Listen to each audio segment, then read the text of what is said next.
يا مركز النور فيك الإخاء وفيك المحبة فيك النقاء يا مركز النور فيك الإخاء وفيك المحبة فيك النقاء وفيك تجمع شمل الشباب فصرت بحق لهم ملتقى وفيك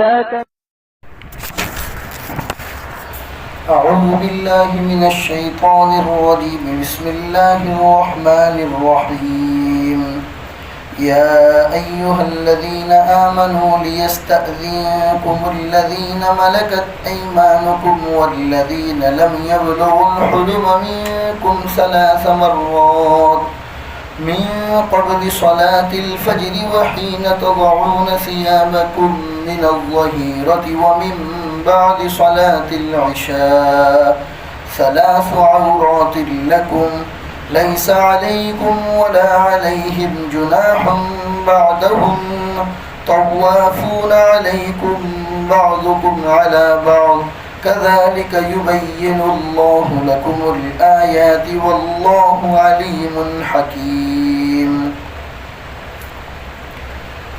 میرے محترم دینی بھائیوں، جیسا کہ آپ جانتے ہیں کہ یہ سورۃ النور ہے، جس میں زیادہ تر احکام اللہ تبارک و تعالیٰ نے آداب معاشرت کے اعتبار سے آپس کی زندگی گزارنے کے جو اصول ہیں، طریقے ہیں، ان کو اللہ تبارک و تعالیٰ نے بیان کیا. چنانچہ خاص طور پر عورتوں کے لیے پردوں کا حکم آیا. مردوں کو اور عورتوں کو کہا گیا کہ وہ اپنی نگاہوں کو نیچی رکھے، اپنی شرمگاہوں کی حفاظت کرے. اسی طریقے سے وہ تمام اسباب بیان کیے جو آہستہ آہستہ انسان کو زنا جیسی بری چیز کی طرف لے جاتے ہیں. تو معاشرت کے زیادہ تر اصول اللہ تبارک و تعالیٰ نے اس صورت میں بیان کیے. اسی طریقے سے یہ احکام بھی آگے بیان کیے گئے کہ جب کسی کے گھر پہ جاؤ تو اجازت طلب کرو، اور جب تمہیں اجازت ملے تب ہی جا کے سلام کر کے اس کے گھر میں داخل ہو، اور اگر اجازت نہ ملے تو وہاں سے واپس چلے جاؤ. اگر یوں کہا جائے کہ بھی واپس جاؤ تو اس کے واپس جانے سے کہنے سے آپ کو برا نہیں لگنا چاہیے. یہ تمام اصول بیان کیے گئے. یہ تو اس آدمی کے لیے تھے جو باہر سے آپ کے گھر آتا ہو تو اس کو کیسے اجازت طلب کرنی ہے ان کی. ابھی جو آیت میں نے آپ کے سامنے تلاوت کی اس میں اللہ تبارک و تعالیٰ اجازت کے ہی اصول بیان کرتے ہیں، لیکن کن کے لیے؟ وہ لوگ جو ہمارے ساتھ گھر میں ہی رہتے ہیں، وہ لوگ جو ہمارے ساتھ گھر ہی میں رہتے ہیں ان کو کہا گیا کہ بھی 3 وقت پورے دن میں 3 ٹائم ایسا ہوتا ہے کہ اس 3 ٹائم میں کسی اور کے روم میں جانے سے پہلے اجازت طلب کرو. اب یہ گھر والوں کے لیے، پہلے جو حکم تھا وہ باہر والوں کے لیے تھا کہ بھئی کسی کے گھر جاؤ تو اجازت طلب کرو، اجازت ملے تو ہی گھر میں داخل ہو. لیکن اب یہ جو گھر کے افراد جوائنٹ فیملی میں جو گھر کے اندر ہی رہتے ہیں ان کو اللہ تبارک و تعالیٰ فرما رہے ہیں کہ 3 ٹائم میں خاص طور پر خیال رکھو. اگر کسی اور کے روم میں جانا ہے تو جب تک اجازت نہ لے لو، یا کم از کم اپنے پیروں کی آہٹ یا کھنکھارنا نہ ہو، اس کے بعد تم اس کے روم میں داخل ہو، اس سے پہلے داخل ہو. کتنے باریک باریک اصول اسلام بیان کرتا ہے میرے بھائی. ایسا نہیں ہے کہ خالی اسلام نے نماز کا حکم دے دیا، روزے کا دے دیا، زکوٰۃ کا دے دیا. اسلام آپ کے آپس کی زندگی، معاشرتی زندگی تمہیں کیسے گزارنی ہے اس کے بھی اصول بیان کرتا ہے. کیونکہ اگر انہی چھوٹی چھوٹی باتوں کا اگر خیال رکھا جائے تو معاشرہ پاکیزگی کی طرف جاتا ہے.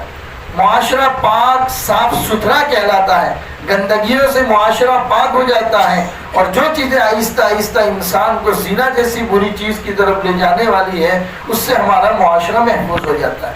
چنانچہ 3 وقت اللہ فرماتے یا ایھا الذین آمنوا، اے ایمان والو، لیستأذنکم الذین ملکت ایمانکم والذین لم یبلغوا الحلم، تمہارے گھر میں جو نوکر چاکر کام کرتے ہیں وہ، اور تمہارے وہ بچے، گھر کے وہ بچے جو ابھی بالغ نہیں ہوئے، ابھی حد بلوغ کو نہیں پہنچے، ابھی نابالغ ہیں، ان کو سکھاؤ.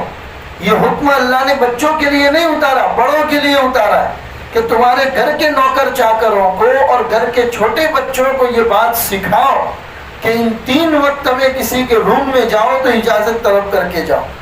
والذین لم یبلغوا الحلم منکم 3 مرات، 3 مرتبہ، 3 ٹائم ایسا ہے کہ اس میں وہ اجازت لے. من قبل صلاۃ الفجر، فجر کی نماز سے پہلے. فجر کی نماز سے پہلے ہر ایک آدمی کا اپنے روم میں اپنا پرائیویٹ ٹائم ہوتا ہے. تو فرمایا کہ فجر کی نماز سے پہلے کسی کے گھر پہ جاؤ یا کسی کے روم میں داخل ہونے کی بات آئے تو اجازت جب تک نہ مل جائے اس کے روم میں نہ جاؤ. دوسرا وقت بتا دے وحین تضعون ثیابکم من الظہیرہ، اور دوپہر کا وقت جب تم کھانا کھانے کے بعد اپنے روم میں تھوڑی دیر آرام کے لیے جاتے ہو.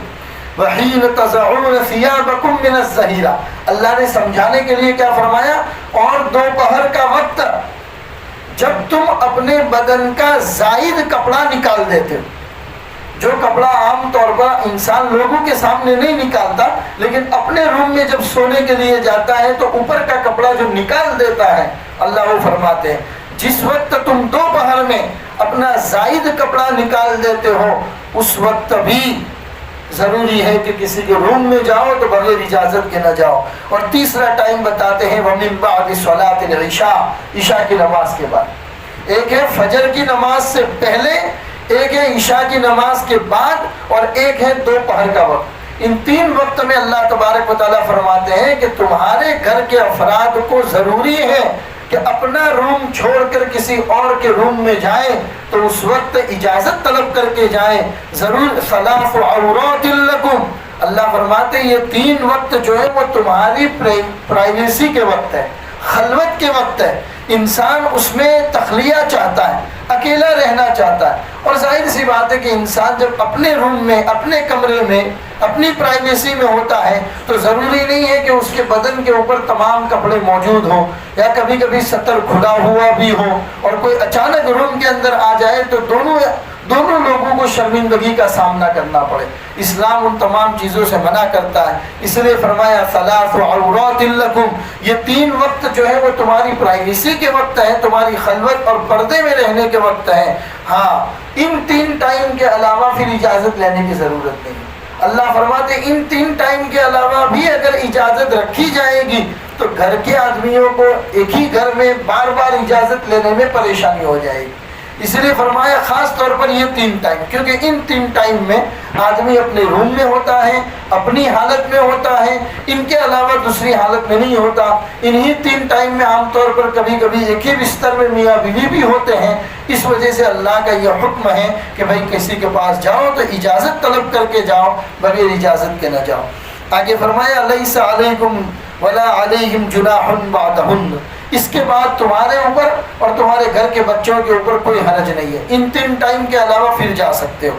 طوافون علیکم بعضکم علی بعض، کیونکہ ان 3 ٹائم کے علاوہ تم لوگ ایک دوسرے کے روم میں، برآمدے میں، دالان میں آتے جاتے رہتے ہو. طوافون علیکم بعضکم علی بعض، ایک دوسرے سے ملتے رہتے ہو، اس لیے اس میں حرج نہیں ہے.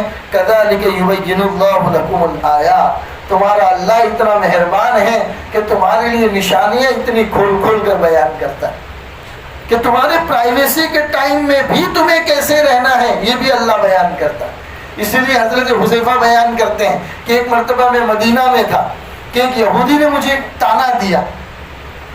جس وقت اللہ تبارک و تعالیٰ نے ہمیں وضو کرنے کے احکام بیان کیے قرآن کریم کے 6 پارے کے 5ویں رکوع میں، 6 رکوع میں اللہ تبارک و تعالیٰ نے جو بیان کیا کہ بھئی جب تمہیں وضو کرنا ہے تو کیسے کرنا ہے، اس کا پورا طریقہ بیان کیا.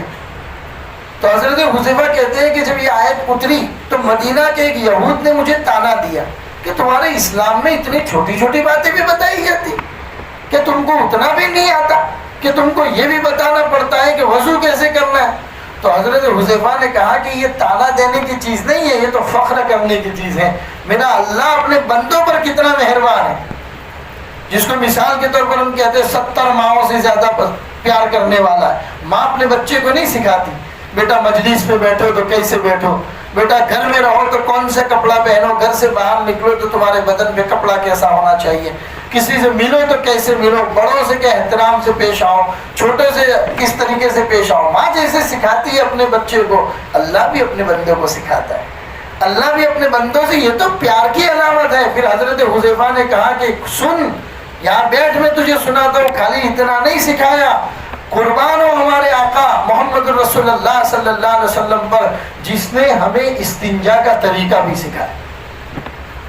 استنجا، واش روم اگر تم جاتے ہو تو تمہیں استنجا کیسے کرنا ہے، وہ طریقہ بھی ہمارے نبی نے سکھایا۔ اور اس بات کے اوپر ہم شرم محسوس نہیں کرتے، ہم تو فخر محسوس کرتے ہیں کہ میرا اللہ اور میرا نبی کتنا مہربان ہے اپنی امت کے اوپر، کہ ایک ایک باتوں کا خیال رکھتے ہیں۔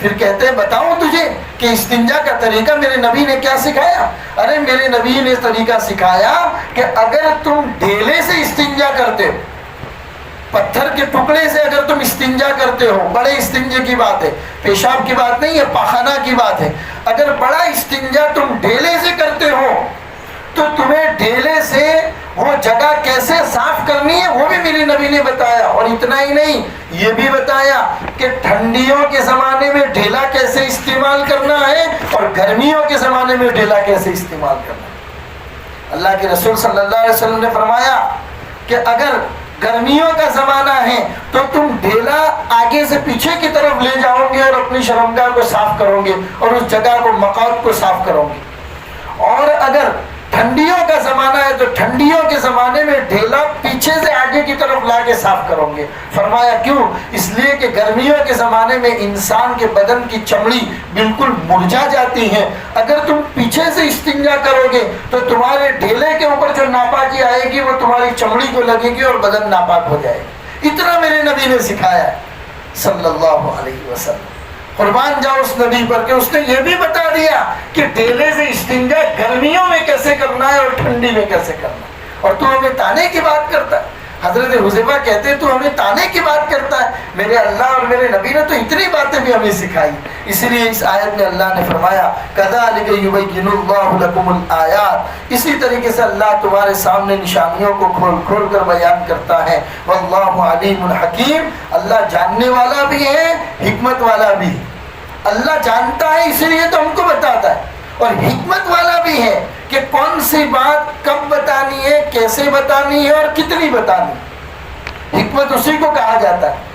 حکمت اس کو نہیں کہتے کہ آپ کو جتنا آورتا ہے تمام لوگوں کے سامنے بیان کر دو، اس کو حکمت نہیں کہتے۔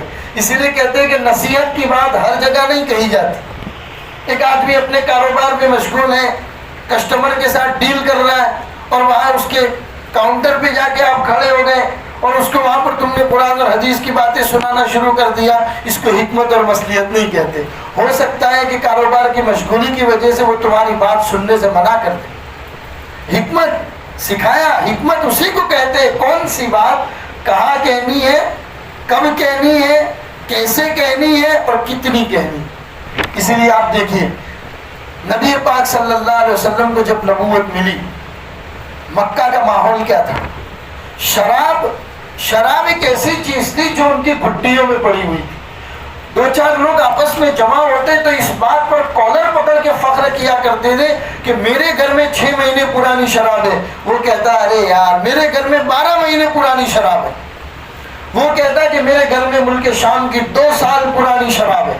جتنی پرانی شراب جس کے گھر میں پائی جاتی تھی وہ آدمی اتنا ہی زیادہ فخر کرتا تھا، یعنی کہ شراب سے بڑھ کر ان کے خاندان اور معاشرے میں کوئی بڑی چیز نہیں، وہ شراب ان کی گھٹیوں میں پڑی ہوئی تھی۔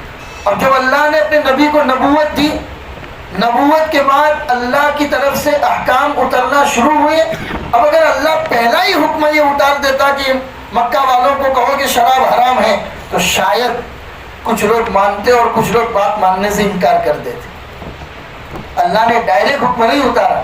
اللہ تبارک و تعالیٰ نے کہا کہ یہ لوگ آپ کو شراب کے بارے میں پوچھتے ہیں، ان کو کہو کہ یہ گندی چیز ہے، بس پہلا حکم اتنا ہی اتارا تاکہ ان کے دماغ میں ہلکی سی نفرت آ جائے کہ جس چیز کو ہم اتنا زیادہ پیار دیتے ہیں وہ اتنی بڑی فخر والی چیز نہیں ہے، ان کو اتنا ہی کہو کہ یہ گندی چیز ہے۔ دوسری مرتبہ جب شراب کا حکم چند مہینوں کے بعد حکم اترا تو اللہ تبارک و تعالیٰ نے ان کو کہا یا ایھا الذین آمنوا لا تقربوا الصلاۃ وانتم سکارى، 6 پارے کی آیت ہے۔ اللہ فرماتے ہیں محمد کہو ایمان والوں سے کہ نماز سے قریب مت آؤ جب تم نشے کی حالت میں۔ ابھی بھی اللہ نے شراب کو حرام نہیں کہا، صرف اتنا کہا ان کو کہو کہ اگر شراب پی ہوئی ہے تو مسجد میں مت آیا کرو، مسجد میں آ کے تم قرآن کی تلاوت میں ادھر ادھر گڑبڑی کرتے ہو۔ تو اللہ نے اتنی آیت اتاری بس۔ تب لوگوں کو پتا چلا کہ یار اب شراب پی کر مسجد میں نہیں جانا ہے، خاص طور پر نماز 5 وقت میں ہے، 5 وقت کے اندر وہ آدمی شراب سے بچے گا تو آہستہ آہستہ گویا کہ آدھا دن وہ شراب سے بچ گئے۔ اب ان کے دماغ میں شراب کی آہستہ آہستہ نفرت آنے لگی۔ جب تیسری مرتبہ اللہ نے حکم اتارا تب ان کو کہا کہ ان کو کہو انما الخمر والمیسر، یہ شراب، جوا، یہ تمام چیزیں حرام ہیں۔ تیسری مرتبہ اللہ نے اس کو حرام کہہ کر حکم اتارا۔ اسی کو کہتے ہیں اللہ حکیم ہے، اللہ حکمت سے اپنے احکام کو اتارتا ہے، ایک ساتھ تمام احکام کو نہیں اتارا جاتا۔ اسی لیے قرآن کریم میں آپ جب جب تلاوت کریں گے جگہ جگہ پر ان اللہ علیم الحکیم، ان اللہ علیم الحکیم، اللہ جاننے والا بھی ہے، حکمت والا بھی ہے۔ یہ بتانا چاہتے ہیں کہ اللہ احکام کو کس طریقے سے اتارتے ہیں۔ آگے اللہ تبارک و تعالیٰ فرماتے ہیں وَإِذَا بَلَغَ الْأَطْفَالُ مِنْكُمُ الْحُلُمَ فَلْيَسْتَأْذِنُوا كَمَا اسْتَأْذَنَ الَّذِينَ مِنْ قَبْلِهِمْ، اور جب تمہارے بچے بلوغ کو پہنچ جائے، جب تمہارے بچے حد بلوغ کو پہنچ جائے، بالغ ہو جائے، اب ان کو مرد اور عورت کے بیچ میں امتیاز ہونے لگے، تمیز ہونے لگے، تب کیا کرو؟ فَلْيَسْتَأْذِنُوا، بچوں کو کہو کہ گھر میں بھی آؤ تو اجازت طلب کر کے آؤ، كَمَا اسْتَأْذَنَ الَّذِينَ مِنْ قَبْلِهِمْ، جیسا کہ ان سے پہلے کے لوگ اجازت طلب کرتے تھے۔ بچے جب بالغ ہو جائے تب ان کو طور و طریق سکھاؤ۔ جیسے نماز کے بارے میں کہا 7 سال کا بچہ ہو جائے تو اس کو نماز پڑھنے کو سکھاؤ، نماز کا کہو اس کو، اور 10 سال کا ہو جائے نماز نہیں پڑھتا ہے تو ہلکی اگر پٹائی کرنی پڑے ہاتھ سے تو ہلکی پٹائی بھی کرو، لیکن اس کو نماز پڑھواؤ۔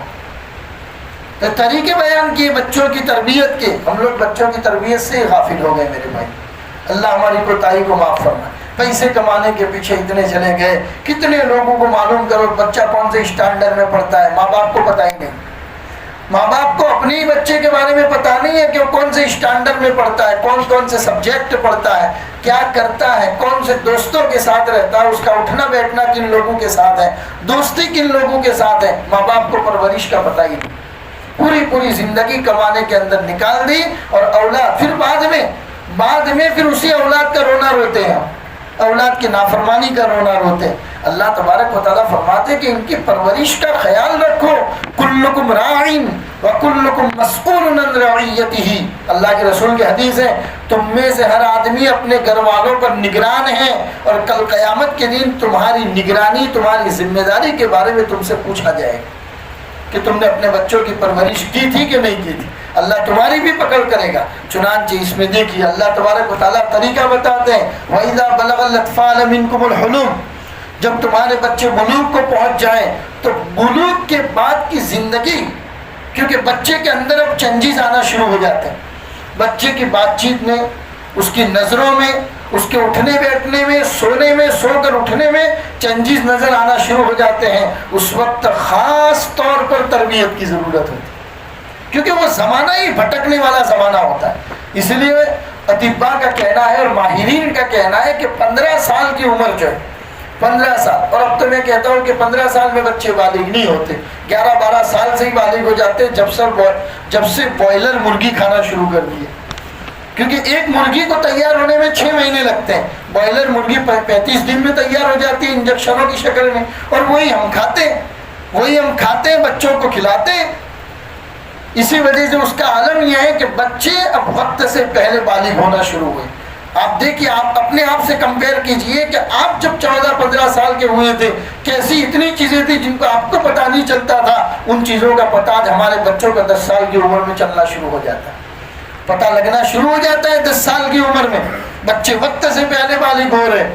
اس لیے کہتے ہیں کہ جب 15 سال کی عمر سے لے کر 25 سال کی عمر تک، یہ 10 سال کا عرصہ ایسا ہے کہ اگر ان بچوں کے اوپر صحیح معنوں میں نظر رکھی جائے، گرچہ بچے یوں محسوس کریں کہ ہمارے ماں باپ ہم پر ذرا اسٹرکٹ ہو گئے ہیں، گرچہ وہ محسوس کریں، لیکن یہ جو 10 سال کا عرصہ ہے، اس عرصے میں اگر آپ نے ان کی صحیح پرورش کی طرف توجہ ڈال دی تو انشاءاللہ آئندہ کی زندگی سے آپ بے فکر ہو جائیں، آئندہ کی زندگی سے آپ بے فکر ہو جائیے، آپ کا بچہ انشاءاللہ بھٹکے گا نہیں، وہ سیدھی راستے کے اوپر ہی رہے، کیونکہ بھٹکنے کی جو عمر ہے وہ بلوغ کے بعد سے لے کر 10 سال کی عمر تک، اس میں کیونکہ جذبات ہوتے ہیں، نئے نئے خیالات ہوتے ہیں، وہ ہمیشہ اپنی لائف ایک کنفیوژن میں گزارتا ہے، کبھی بھی کسی بات کے اندر وہ سیٹسفائیڈ نہیں ہو پاتا کہ میں یہ کروں کہ وہ کروں، کبھی بھی سیٹسفائیڈ نہیں ہوتا، کنفیوژن ہی کنفیوژن اس کی لائف میں ہوتا ہے۔ تو اس زمانے میں بچے کو سب سے زیادہ سہارے کی اس کے ماں باپ کی ضرورت ہوتی ہے، اس کے ماں باپ اس کے کنفیوژن کو دور کرے، چاہے کہیں پر بچہ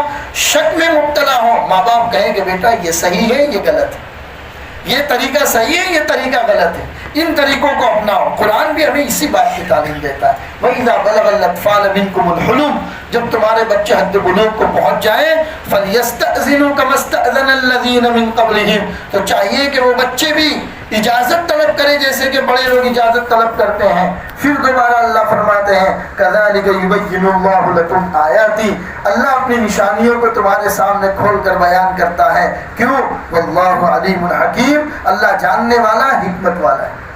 آگے فرمایا وَالْقَوَاعِدُ مِنَ النِّسَاءِ اللَّاتِي لَا يَرْجُونَ نِكَاحًا فَلَيْسَ عَلَيْهِنَّ جُنَاحٌ أَن يَضَعْنَ ثِيَابَهُنَّ غَيْرَ مُتَبَرِّجَاتٍ بِزِينَةٍ، وہ عورتیں جو اپنی اس عمر کو پہنچ چکی ہیں کہ جس عمر میں پہنچنے کے بعد خواہشات ان کے جسم میں سے ختم ہو گئی، یعنی انتہائی بڑی عورتیں ہو چکی، اب ان کو نکاح وغیرہ کی یا مردوں کی ضرورت یا مردوں کی خواہش نہیں ہے، تو ایسی عورتوں کے بارے میں اللہ فرماتے ہیں کہ اگر یہ عورتیں اپنا زائد کپڑا اتار دیں، یعنی چہرے کا پردہ اگر نہ کرے تو ان کے لیے کوئی حرج نہیں ہے۔ بوڑھی عورتوں کے بارے میں اللہ تبارک و تعالیٰ نے فرمایا کہ وہ زیادہ کپڑا، زائد کپڑا جو زینت کا ہوتا ہے، جس سے چہرہ چھپایا جاتا ہے، ہاتھ اور پیر چھپائے جاتے ہیں، اور اسی طریقے سے برقعے کے ذریعے ان کا پورا جسم چھپایا جاتا ہے، اگر وہ کپڑا غیر محرم مردوں کے سامنے وہ نہ پہنے، چہرہ نہ چھپائے تو کوئی حرج نہیں ہے، کیونکہ اب ان کو نکاح کی یا مردوں کی خواہش نہیں۔ لیکن پھر بھی اللہ تبارک و تعالیٰ فرماتے وَإِن يَسْتَعْفِفْنَ خَيْرٌ لَهُنَّ، چاہے بوڑھی ہو گئی، بوڑھی ہونے کے باوجود بھی اگر وہ اپنے آپ کو پردے میں رکھتی ہیں تو یہ بہت بڑی چیز ہے، یہ اپنے آپ کو پاکیزہ رکھنے والی چیز ہے۔ واللہ سمیع علیم، اللہ سننے والا جاننے والا۔ یہ حرمت مشاہرت ایک بہت بڑا مسئلہ ہے میرے بھائیو، حرمت مشاہرت۔ کتنی مرتبہ ہمارے ہی گھر میں ہم سے کچھ ایسی حرکتیں ہو جاتی ہیں، اللہ حفاظت فرمائے، پتہ ہی نہیں چلتا کہ بیوی سے نکاح ٹوٹ چکا ہے اور پوری زندگی زنا کے ساتھ گزر رہی۔ ایک آدمی کہتا ہے، حضرت مفتی سعید صاحب پالن پوری رحمۃ اللہ علیہ جو دارالعلوم دیوبند کے شیخ الحدیث تھے، گزشتہ کورونا میں انتقال ہو گئے، ان کی کتاب بھی ہے حرمت مشاہرت، اس کے اوپر اس طرح کے مسائل انہوں نے بیان کیے کہ ایک آدمی اپنی ہی جوان بیٹی کو کہتا ہے کہ میں گھر آتا ہوں تو میری جوان بیٹی کو سر پہ ہاتھ پھراتا ہوں، میں سینے سے لگاتا ہوں کیونکہ میری بیٹی ہے۔ حضرت مفتی سعید صاحب نے فرمایا کہ بھائی تو اپنی تو خواہشات کی گارنٹی لے سکتا ہے کہ میری بیٹی ہے، کوئی حرج نہیں، اپنی خواہش کے اوپر تو کنٹرول کر سکتا ہے، لیکن وہ تو جوان خون ہے، اگر نعوذ باللہ اس کے دماغ میں کہیں نہ کہیں خواہش آ گئی، کیونکہ شیطان تو انسان کی رگوں میں خون کی طرح دوڑتا ہے، اس کے دماغ میں اگر اس طرح کی خواہش آ گئی تو تیری اور تیری بیوی کے نکاح کا مسئلہ پیدا ہو جائے گا۔ کتنا بڑا مسئلہ ہے میرے بھائی حرمت مشاہرت۔ یہ موضوع نہیں ہے کہ ابھی، کیونکہ یہ بہت وسیع موضوع ہے، بہت وسیع سبجیکٹ ہے، یہ اس کو مستقل الگ طور پر بیان کیا جائے، لیکن اتنی بات ضرور ہے کہ عام طور پر چاہے گھر کی بچیاں ہوں، جوان جب ہو جائے، جوانی کی عمر لڑکوں اور لڑکیوں کی ہو جائے، کیوں اللہ کے رسول نے فرمایا کہ تمہارے بچے جب 10 سال کے ہو جائے تو ان کے بستر کو الگ کر دو۔ اپنے ہی بچے، پھر بھی کہا گیا کہ ان کے بستر کو الگ کرو۔ کیوں کہا گیا؟ اسی لیے کہا گیا کہ آپ اپنی تو گارنٹی لے سکتے ہیں، لیکن جو نیا خون پنپ رہا ہے، جو نئی جوانی پیدا ہو رہی ہے، ان کی گارنٹی آپ کیسے لے سکتے ہیں؟ پھر ایسی حالت کے اندر 3 سواری بائک کے اوپر بیٹھ کر جانا جس میں ایک کا جسم دوسرے کے ساتھ لگ کر مس ہوتا ہو، تو میرے بھائیوں کہاں سے کہاں نتائج اس کے برآمد ہو سکتے ہیں۔ کوئی آدمی یہ کہے کہ یار مولانا کیسا مسئلہ بتاتے ہو آپ، تو ہم کو تو کبھی ایسا خیال نہیں آتا۔ تو حضرت مفتی سعید صاحب فرماتے کہ میں بھی یہی کہتا ہوں کہ بھئی تو اپنی تو گارنٹی لے سکتا ہے کہ میرے دل میں ایسا کبھی خیال نہیں آتا کہ میری بچی ہے، لیکن اس بچی کی گارنٹی تو کیسے لے سکتا ہے؟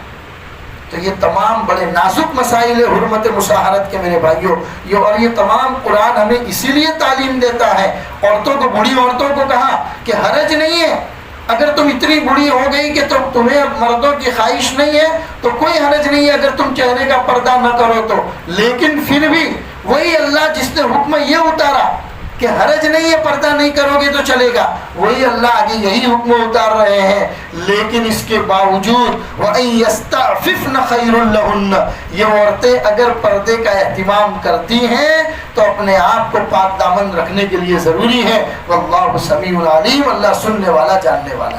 اللہ تبارک و تعالیٰ جو احکام شریعت نے ہمارے لیے بیان کیے ہیں، اللہ ان احکام پر ہم سب کو عمل کی توفیق عطا فرمائے، معاشرے کو پاکیزہ بنائے، اور معاشرے کو پاکیزہ بنانے کے جو اصول ہیں، آداب معاشرت کے جو اصول ہیں، ان اصول کو سمجھ کر اپنی زندگی میں اپنانے کے ہم سب کو توفیق عطا فرمائے۔ وصلی اللہ علی النبی الکریم وعلی آلہ واصحابہ اجمعین برحمتک یا ارحم الراحمین۔